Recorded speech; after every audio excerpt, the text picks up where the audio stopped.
Nous sommes les vases à travers lesquels Christ doit être vu. C'est cela l'utilité spirituelle.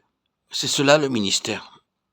À savoir, introduire Christ pour qu'il soit vu. Et nous portons ce trésor dans des vases de terre afin que cette grande puissance soit attribuée à Dieu et non pas à nous.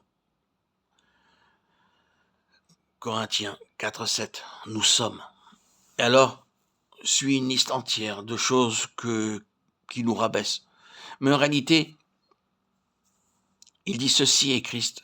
Si nous sommes discrédités dans la détresse, persécutés, abattus, portant toujours avec nous dans notre corps la mort de Jésus, ce n'est que la façon dont Dieu fait connaître Christ.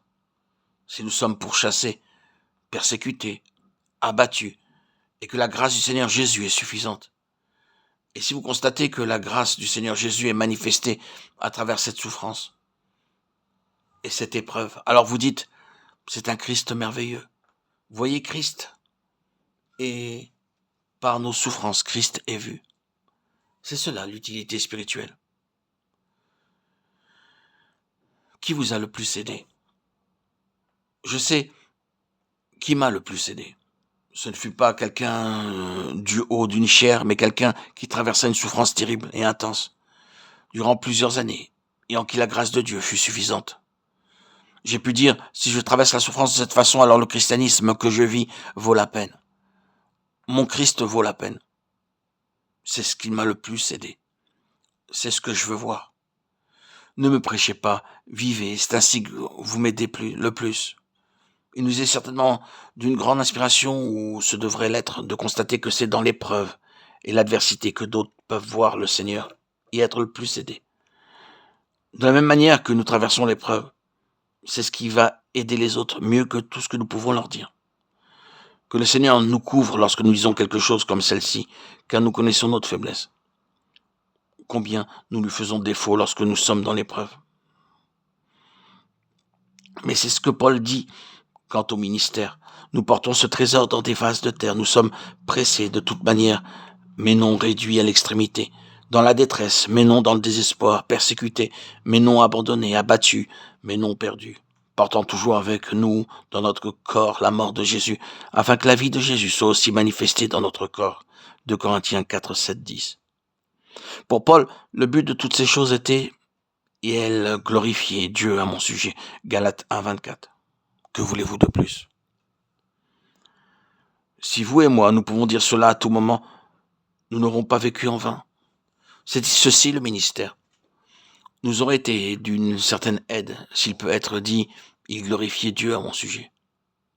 Mais c'est en voyant. Pour être spirituellement utile, nous devons voir afin que, par notre vie, le terrain soit préparé pour que d'autres voient. Je vais l'exprimer ainsi. Parce que nous voyons et faisons connaître ce que nous voyons, nous pouvons être des épîtres vivantes. Mais il se peut que d'autres ne voient pas. Cependant, il y a le terrain pour qu'ils voient.